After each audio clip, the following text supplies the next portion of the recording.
This podcast is intended for a mature audience over 19 years of age and is provided on an educational and informational basis. Any material presented is for informational purposes only and should not be taken as a substitute for professional medical advice or as an endorsement or medical claim by Pattison Media, Everything Podcasts, or any advertiser.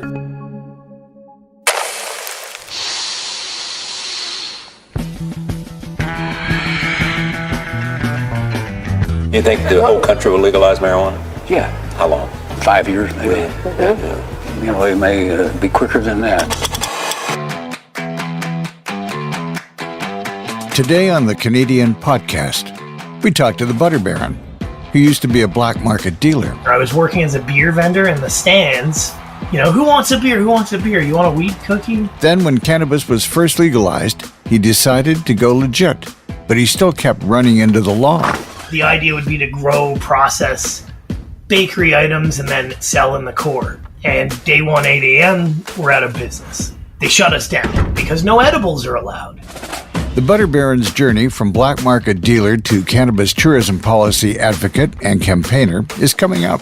Also, why is 420 420? So one day we're sitting on the wall and a buddy of mine comes up, Patrick, and he says, "Hey, my brother's in the U.S. Coast Guard and a bunch of guys in the Coast Guard are growing some cannabis." The story of 420 involves 5 teenagers, a Chevy Impala, my favorite band, the Grateful Dead, and a mythical patch of free weed, plus just a little bit of Bob Dylan. Everybody must get stoned. That's all coming up after the latest pot news.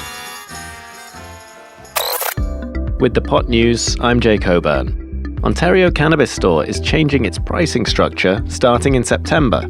The changes, by the Monopoly Crown Corporation, will reduce most wholesale markups that OCS imposes on cannabis products it sells to retailers, lowering its own profit margin.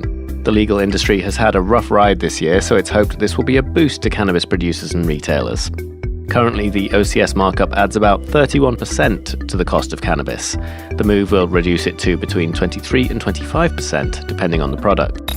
Canada's federal government could face legal consequences for failing to facilitate research on potential health issues experienced by cannabis smokers. That's according to the former chair of the task force that laid the groundwork for recreational legalization.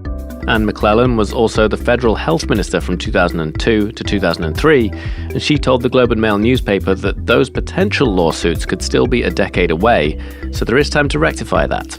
And in the USA, no new weed shops will be able to open in New York after a judge blocked cannabis regulators from moving forward with retail licensing. The ruling sided with a veterans group who argued that a program designed to give people formerly incarcerated for cannabis offenses priority for new licenses was unconstitutional. Veterans are also supposed to receive priority licensing under the 2021 legalization law. Fewer than 20 legal storefronts have opened in New York over 2 years after that legalization, but hundreds of unlicensed shops have sprung up in the meantime. That's the pot news. Back to Don. Now for an interview with someone who's had a couple of run-ins with the rougher side of cannabis, back when it was a wholly illegal industry. He didn't let being stabbed and beaten stop him from selling pot when he was an illegal dealer, so he's not letting regulations get in the way of doing business now. But we're not talking to this guy because he's flouting laws. In fact, we're talking to him because he went legit and founded the Canadian Cannabis Tourism Alliance. They're a nonprofit that advocates for better policy around cannabis tourism. The Butter Baron sat down with our producer, Karen Hibashi. My name is Thomas O'Neill. People call me the Butter Baron of Cannabis. I'm a long-standing cannabis advocate, and I am one of the managing partners of Aggressive Organics Limited. So first things first, why are you called the Butter Baron of Cannabis? I want to know the backstory. The name came from a little bit of mischief. So when I was growing up in Toronto, I spent a lot of time in my early years dealing hash and pot, and at some point I started really getting into edibles and cookies and butter, and I was working as a beer vendor in the stands. You know, who wants a beer? Who wants a beer? You want a weed cookie? 2. Or I'd be at the convention center, you know, oh, beer, rum and coke, would you like a weed cookie? But then years later, 10 bartenders were doing that with my cookies, and 15 beer vendors were doing that with my cookies. So I kind of expanded this very lucrative cookie business in the illicit market. And as you do with illegal drugs, every now and then there's some violence associated, and I ended up walking around with a cane and several stab wounds for a while, which wasn't my first knife fight, but the first time that I was unarmed and alone. And as much as I got out of the situation, I earned a bit of a reputation on that day, and then walking around with the cane, trying to figure out who sent somebody after me and exacting a little bit of street justice. People started, oh, the Butter Baron, you know, it was like I became this baron and earned a nickname beyond just that guy with the weed cookies. Tell me, how did you go into cannabis tourism? Cannabis tourism kind of came out of nowhere for me. My partner and I, we've known each other for years. He's a Red Seal chef, and basically coming up to legalization, we took all of our legal money and all of the work we had done, and we were setting up a seed-to-sale bakery business, Butter Baron Bakeries. And our plan was to open in Toronto and just have small storefronts, and we had a farm up north. We would purchase it first, but the idea would be to grow, process bakery items, and then sell in the core. And day one, 8 a.m., we're out of business. They shut us down because no edibles are allowed. We're going to legalize, but not edibles. And we're like, oh, you just killed our business. So I ran for mayor of Toronto and went in on the Rage and Weed ticket, got a job during that time, and kind of just disappeared for a bit. And we ended up getting our farm licensed for a grow-op, for a research license. And we did a large-scale outdoor organic research project for 3 years. And in that time, we weren't allowed to make money off of cannabis or any cannabis products or so seeds. I couldn't sell you a pipe while I had that license. But I was security cleared at the highest levels of the federal government here in Canada, and I was personally allowed to carry 357,000 grams. It was my personal log, covered 800 pounds. But I had to burn everything, and the deal was, if there's no money on the table, I share my notes with Health Canada at the end of the research project. But it all dissolved at some point. Revenue Canada decided I was going to pay them $30,000 for non-revenue. And I went, there's no revenue here. I'm not allowed to make money. And they go, just in case you do something illegal, we want money. We'll call it an insurance tax. And I'm like, yeah, call it whatever you want, or f*** off. And so at the end of the day, I called Health Canada, said, we had a deal that nobody asked me for money, and I give you my notes. And they go, well, you should just give them money because they're not us. And I go, yeah, it's the government asking me for money because I have this license that you gave me. They go, you should pay them. I go, or you should cancel the license.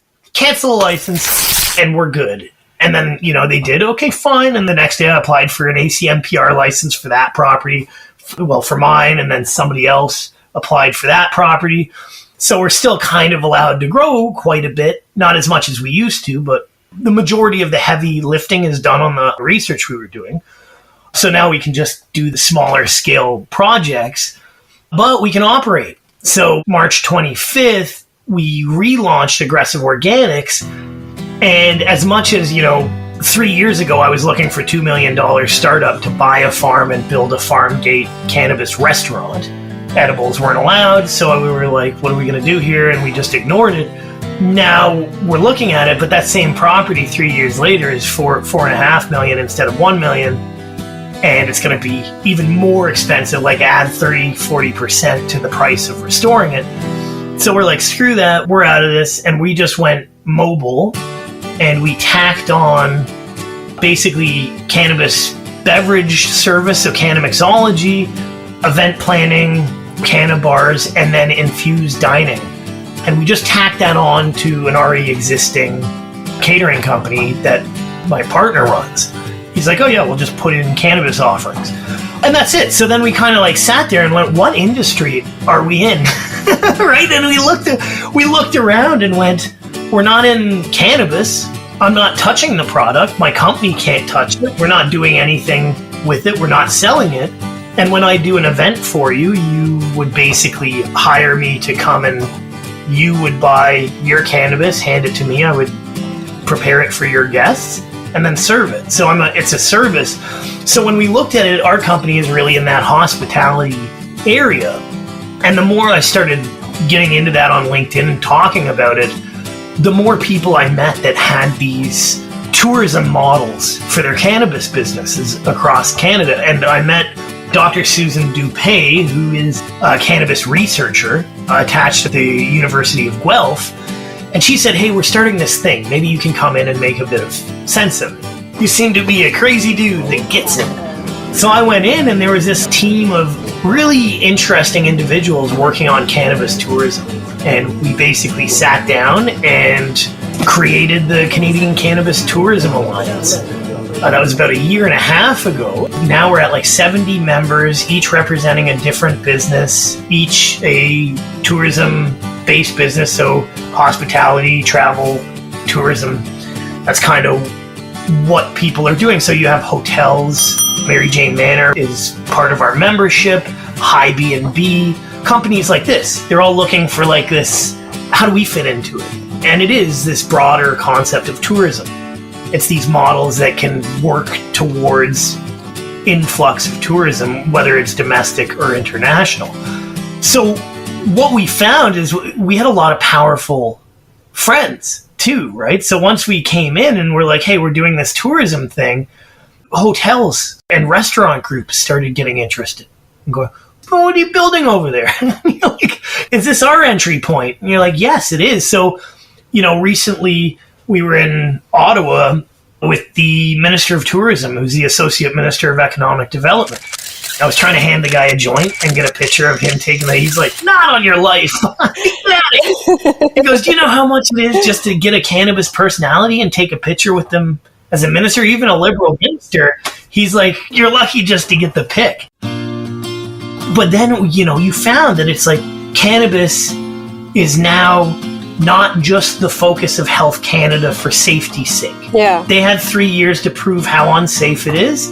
All right, well, the data is there now. So when we're looking at it as an organization with tourism, we find if we stick to the academic and the data-based arguments and then talk to people who actually want to talk to us, they'll talk to the people that don't want to talk to us for us. So it's a lot easier to walk up to the Minister of Agriculture with the Minister of Tourism and say, could you guys talk about cannabis as a product and how the trickle effect, taking the shackles off of the cannabis plant, can work for, say, the hemp plant and what that looks like. So this is, that's kind of what led into the tourism. And then it's just this machine that we kind of found ourselves in. We had a meeting last night and it was like, just in 1.5 hours, I've got like 3 pages of notes of we got to do this, and it's like we're talking to the town council of Niagara Falls, and we're talking to the people from Regina, and there are cities and corporations outside of cannabis that are so interested, and then they're just starting now that we're starting to get rid of that corporate stigma. That was Thomas O'Neill, founder of the Canadian Cannabis Tourism Alliance and managing partner at Aggressive Organics, but you can call him the Butter Baron. Happy 420! Yo, light it up right now! I think this is the one holiday that San Francisco celebrates more than any other holiday. An event where everyone can unite. Enjoy smoking weed! 420. It's a number, a phrase, and a date that's synonymous with cannabis. Cannabis, cannabis, cannabis. On April 20th every year, there are gatherings of stoners all over the world, from Ljubljana to Cyprus to Denver. In Toronto at Nathan Phillips Square, crowds gathered to smoke up together. It's less of a protest these days and more of a celebration. We're going to spark up all at the same time. We're going to count down. We're going to spark up at 4:20. It's 4:19 now. Let's start counting down. 5, 4, 3, 2, 1. Happy 420! On 420 in Washington, D.C., there's the National Cannabis Festival with big-name musicians and a lot of food trucks. In Vancouver, the 420 events keep their counterculture protest vibe by remaining unlicensed and unofficial. Vancouver is emerging from the haze of the pandemic with not one, but two major 420 events planned. One here at Sunset Beach, where it's historically been, the other here at Thornton Park near Pacific Central Station. There's been epic events over the last number of years other than the pandemic years, and we're bringing it back with a vengeance. Neil Magnuson is behind the event at Thornton Park. But in a lot of the world, it's still illegal, like the UK. The event in London is more of a peaceful protest with a heavy police presence. Arrests are not uncommon. As you can see, the police are getting some early numbers on the scoreboard here. Still, people turn up to Hyde Park on the 20th of April every year and smoke cannabis, a Class B controlled drug in the UK, in direct view of the police. Some are protesting prohibition, others are looking for a reason to get high with their buddies in the park. Boys and girls, we're back again. Cannabis is illegal, but that doesn't stop the people in Hyde Park on 420 smoking all day. What's he on about? I don't know. But why April 20th? Where does 420 come from? You might have heard someone say that 420 comes from California's criminal code, but that's not right. The 420 code applies to obstructing entry on public land, nothing to do with cannabis. Attention all units, 420 in progress. It's also not a police radio code for cannabis. That's another rumor. Then there's the Bob Dylan rumor. They stone you when you're trying to go home. They'll stone you when you're there all alone. But I would not feel so all alone.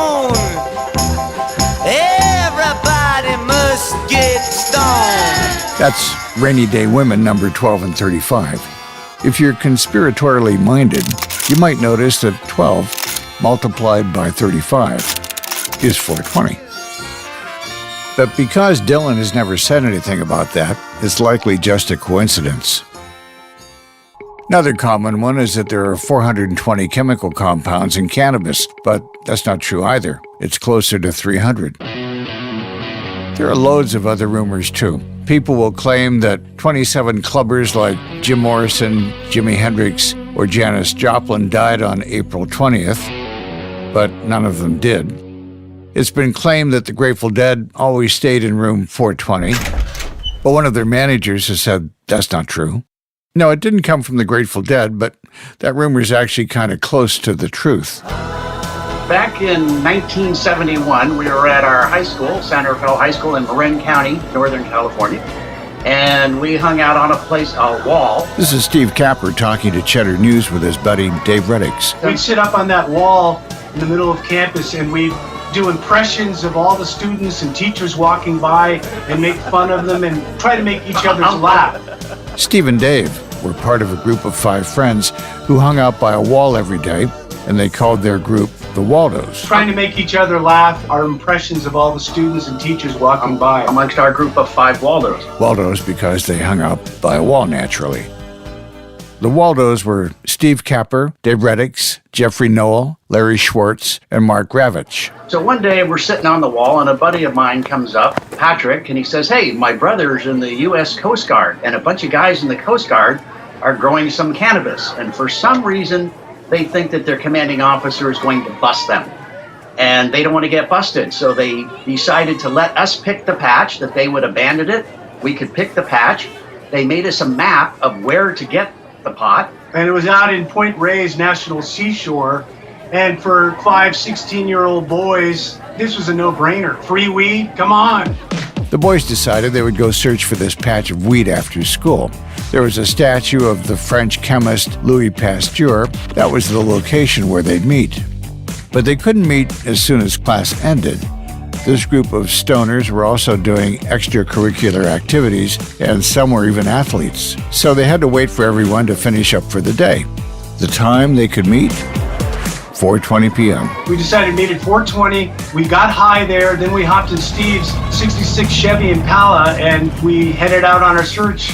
And we would remind each other, we go 420 Louis. 420 Louis, like, we're going to go meet again today, because every day we were seeing each other in the hallways and we were using that little code.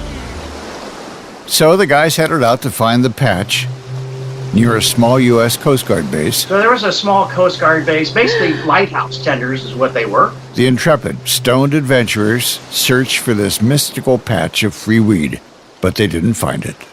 So they went out again and again and again.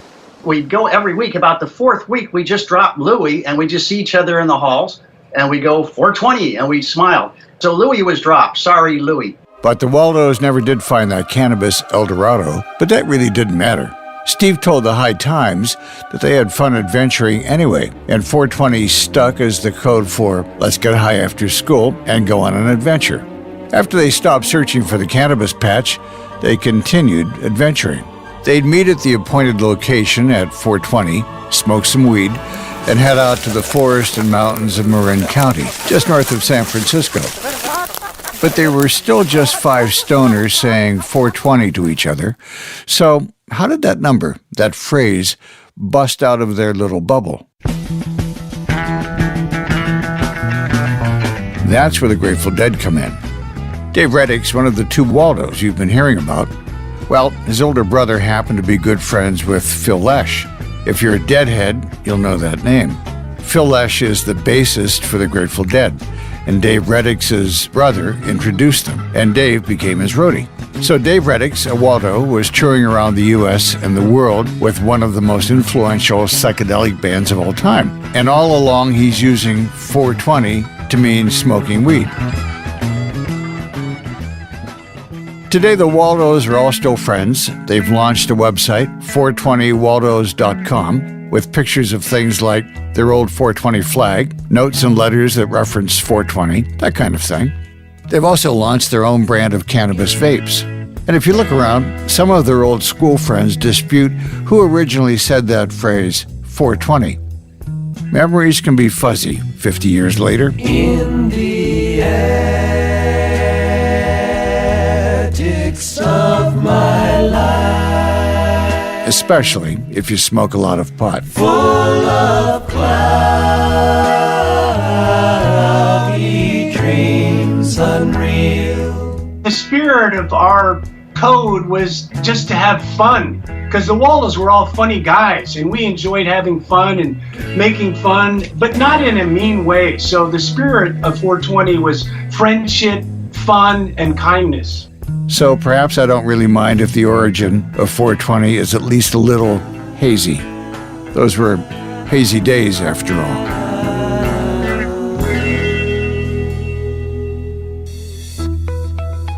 Thanks for listening to the Canadian Potcast. I hope you can join us for the next episode of the Canadian Potcast. Hit the subscribe or follow button to make sure you do. And while you wait for the next episode, why not go to westernbuzz.ca? The Canadian Potcast is an Everything Podcast production in partnership with Pattison Media. The opinions expressed in this podcast are not necessarily the views of the podcast team or our partners. This show is intended for a 19-plus audience. Thanks to our creative director, Cliff Dumas, showrunner Karen Habashi, senior writer Jay Coburn, sound design by John Massacre, and thank you for listening. I'm Don Schaefer. The Canadian Potcast, the authority on cannabis in Canada. Another Everything Podcast production. Visit everythingpodcast.com, a division of Pattison Media. Subscribe wherever you get your podcast.